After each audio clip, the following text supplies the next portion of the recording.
నెల్లూరు జిల్లా కలువాయి మండలం కుల్లూరులోని దక్షిణ కాలువ అనుసంధానమైన DP3 కాలువకు భారీ గండి పడింది. దీంతో సాగునీరు గురిగింజ వాగు ద్వారా వృధాగా అడవిలోకి ప్రవహిస్తుండటంతో ఆయకట్టు రైతులు తీవ్ర ఆందోళన వ్యక్తం చేస్తున్నారు. ఇటీవలే అధికార పార్టీ నేతలు ఈ కాలువ కట్టకు మరమ్మతులు పూర్తి చేసి బిల్లులు కూడా పొందారని, అయితే ఇరిగేషన్ అధికారుల పర్యవేక్షణ లోపం వల్లే ఈ గండి పడిందని స్థానికులు ఆరోపిస్తున్నారు. ఈ కాలువ నీటిపై ఆధారపడి సుమారు 1000 ఎకరాల్లో వరి, నిమ్మ, మామిడి పంటలను రైతులు సాగు చేస్తున్నారు. గండిపడి 2 రోజులు దాటుతున్నా అధికారులు పట్టించుకోలేదు. నీరు అందకపోవడంతో వరి నార్లు, నిమ్మ, మామిడి చెట్లు ఎండిపోయే పరిస్థితి దాపురించిందని రైతులు ఆవేదన చెందుతున్నారు.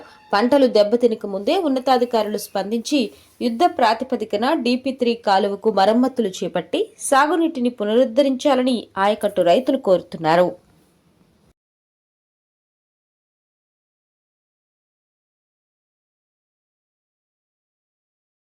ఈ వీడియో గురించి మీ అభిప్రాయాన్ని కామెంట్ రూపంలో తెలియజేయండి. అలాగే లైక్ మరియు సబ్స్క్రైబ్ చేయండి.